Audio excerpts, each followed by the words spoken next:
दोस्तों नमस्कार। दोस्तों, कर्पूरी ठाकुर, जिन्हें बिहार की धरती ने जननायक का तमगा दिया, एक ऐसे इंसान थे जिनका जीवन सादगी, ईमानदारी और सामाजिक न्याय की जीती जागती किताब है। उनके जिंदगी के किस्से न सिर्फ प्रेरणा देते हैं बल्कि हमें यह भी बताते हैं कि सच्चा नेता वही है जो जनता के दुख दर्द को अपना समझे। तो आइए इन कहानियों के माध्यम से जानते हैं कर्पूरी ठाकुर वास्तव में जननायक थे और भारत रत्न के सच्चे हकदार। दोस्तों, पहली कहानी की बात करते हैं। वक्त था 70 के दशक का, जब बिहार का सूरज ढलते ही गांव अंधेरे में डूब जाते थे। समस्तीपुर का पितौजिया गांव, जहां कर्पूरी ठाकुर ने जन्म लिया, वो भी एक ऐसा ही गांव था। मिट्टी के घर थे, लालटेन की टिमटिमाती रोशनी और बच्चों के सपने जो अंधेरे में कहीं खो जाते हैं। 1977 में जब ठाकुर बिहार के मुख्यमंत्री बने, वो अपने गांव लौटे। गांव वालों ने उनका स्वागत किया, न ढोल नगाड़ों से बल्कि उस प्यार से जो दिल से दिल तक जाता है। शाम का समय था। गांव के लोग ठाकुर के पास जमा हो गए। एक बुजुर्ग जिसके चेहरे पर जिंदगी की लकीरें साफ दिखाई देती थीं, उन्होंने कहा, कर्पूरी बाबू, आप तो बड़े आदमी बन गए हैं, लेकिन हमारा गांव आज भी अंधेरे में है। बिजली का नामो निशान नहीं है। बच्चे लालटेन के सहारे पड़ते हैं और रात को तो डर लगता है। ठाकुर ने उसकी आंखों में झांका, जैसे हर शब्द को अपने दिल में उतार रहे हों। उन्होंने तुरंत अपने सहायक को बुलाया और बोले, जिलाधिकारी और बिजली विभाग को बुलाओ। मेरे गांव में बिजली चाहिए और जल्दी चाहिए। अगले दिन ट्रक के ट्रक सामान लेकर गांव पहुंचे। खंभे, तार, बल्ब, गांव में उत्साह की लहर दौड़ गई। बच्चे खुशी से उछल रहे थे, जैसे बिजली के साथ उनके सपनों को भी यहां पर रोशनी मिलने वाली थी। लेकिन तभी ठाकुर ने कुछ ऐसा कहा जिसने सबके होश उड़ा दिए। उन्होंने अधिकारियों से कहा, पहला खंबा मेरे घर के पास नहीं लगेगा। जाओ, गांव में सबसे गरीब आदमी का घर ढूंढो। बिजली की रोशनी सबसे पहले उसी के आंगन में जलेगी। अधिकारियों ने एक दूसरे की ओर देखा। ऐसा आदेश उन्होंने पहले कभी नहीं सुना था। लेकिन ये तो ठाकुर साहब थे ना। ठाकुर साहब की आंखों में वही दृढ़ता थी जो उनकी हर बात में झलकती थी। गांव में खोजबीन शुरू हुई और आखिर में एक टूटी फूटी झोपड़ी मिली, जहां रामदास नाम का मजदूर अपनी पत्नी और 3 बच्चों के साथ रहता था।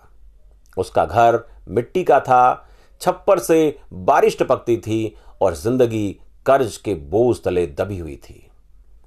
अधिकारियों ने रामदास के घर के पास पहला खंबा गाड़ा। कुछ ही दिनों में जब बिजली का बल्ब जला तो रामदास की आंखों में आंसू थे। उसने ठाकुर के पास जाकर उनके पैर छूने की कोशिश की, लेकिन ठाकुर साहब ने उसे गले लगाया और कहा, रामदास, ये बिजली तुम्हारा अधिकार है।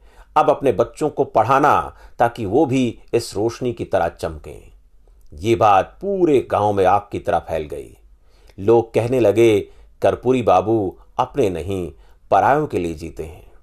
पितौजिया में बिजली की रोशनी के साथ ठाकुर की सादगी की कहानी भी चमकने लगी। तो दोस्तों, ये बहुत प्रेरणादायक कहानी थी। अब एक और कहानी पर चलते हैं। ये बात है पटना की सड़कों की। 1977 की गर्मियां थी।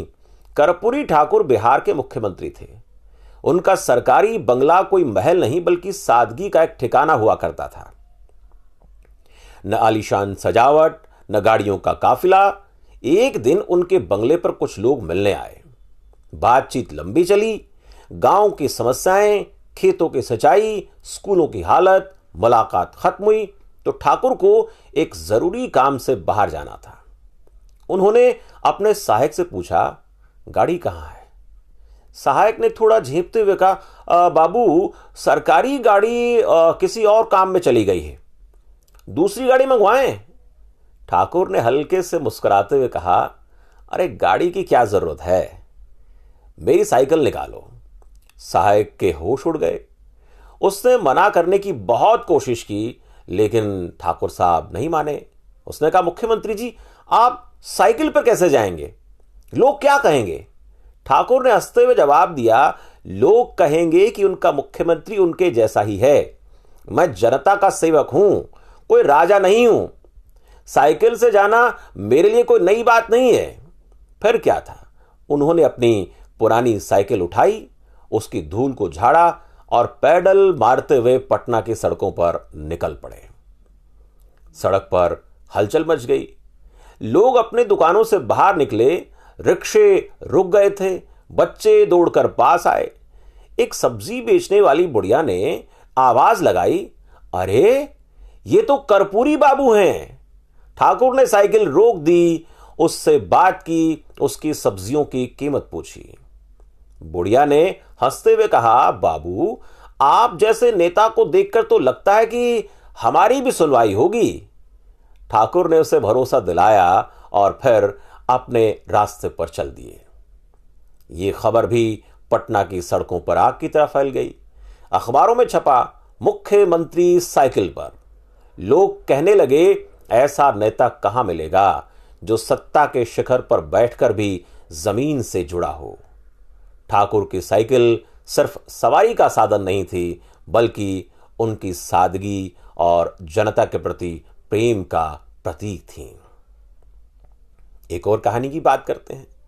यह बात 1942 की है, जब भारत छोड़ो आंदोलन अपने चरम पर था। कर्पूरी ठाकुर, जो तब एक युवा स्वतंत्रता सेनानी थे, जयप्रकाश नारायण और राम मनोहर लोहिया के साथ कंधे से कंधा मिलाकर अंग्रेजों के खिलाफ लड़ रहे थे। उनकी उम्र मुश्किल से कोई 18-19 साल रही होगी, लेकिन जज्बा ऐसा कि पहाड़ भी हिल जाए। आंदोलन के दौरान उन्हें गिरफ्तार कर लिया गया और बिहार की एक जेल में कर्पूरी ठाकुर को डाल दिया गया। जेल का जीवन कठिन था, कड़े नियम थे, खराब खाना था और आजादी की आस में जलता हुआ दिल। जेल में ठाकुर के साथ कई और क्रांतिकारी बंद थे। उनमें से एक थे उनका एक गहरा दोस्त श्यामलाल, जो उनके गांव का ही था। श्यामलाल की तबीयत जेल में खराब रहने लगी थी। जेल का खाना, सूखी रोटी और पतली दाल उसके लिए बहुत मुश्किल हो रहा था। एक दिन जब खाना बट रहा था तो ठाकुर साहब ने देखा कि श्यामलाल अपनी थाली को उदास नजरों से देख रहा है। उसकी थाली में 2 रोटियां थीं, लेकिन वो उन्हें खाने की हिम्मत नहीं जुटा पा रहा था। ठाकुर साहब की थाली में भी वही 2 रोटियां थीं। ठाकुर बिना कुछ कहे उठे, अपनी थाली से एक रोटी निकाली और श्यामलाल की थाली में वो रोटी रख दी। श्यामलाल ने हैरानी से पूछा, कर्पूरी तू ये क्या कर रहा है? तुझे भी तो भूख लगी होगी। ठाकुर ने मुस्कुराते हुए कहा, श्यामलाल तू कमजोर हो रहा है। अगर तू मजबूत नहीं रहेगा तो आजादी की लड़ाई कौन लड़ेगा रे? मेरी एक रोटी से काम चल जाएगा, लेकिन तुझे 2 की जरूरत है। श्यामलाल की आंखें भर आईं।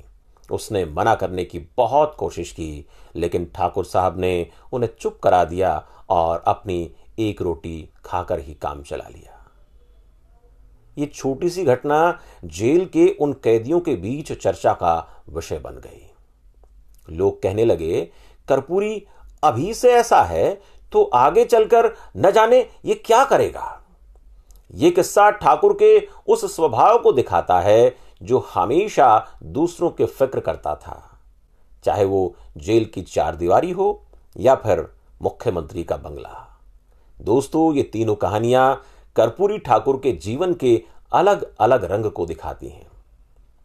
पहली कहानी में उन्होंने बिजली का खंभा लगवाकर यह साबित किया कि सत्ता का मतलब है सबसे कमजोर को सबसे पहले रोशनी देना। दूसरी कहानी में उनकी साइकिल ने यह बताया कि सच्चा नेता जनता के बीच जनता की तरह जीता है। और तीसरी कहानी बताती है कि जेल की रोटी ने उनकी निस्वार्थता और दोस्ती की मिसाल कायम की। 2024 में जब उन्हें भारत रत्न मिला तो बिहार के गांव-गांव में लोग इन किस्सों को याद कर कहने लगे, कर्पूरी बाबू आज भी हमारे दिलों में जिंदा हैं। दोस्तों, आपको जननायक, भारत रत्न, कर्पूरी ठाकुर की इन कहानियों से क्या प्रेरणा मिलती है कमेंट सेक्शन में बताएं। और आज की राजनीति में कर्पूरी ठाकुर जैसे नेताओं की कितनी ज़रूरत है, इस पर भी अपनी राय ज़रूर दें। आपको ये कहानियाँ अच्छी लगी हो तो वीडियो को लाइक करें, शेयर करें और ऐसी ही कहानियाँ सुनने के लिए चैनल को सब्सक्राइब करें। धन्यवाद।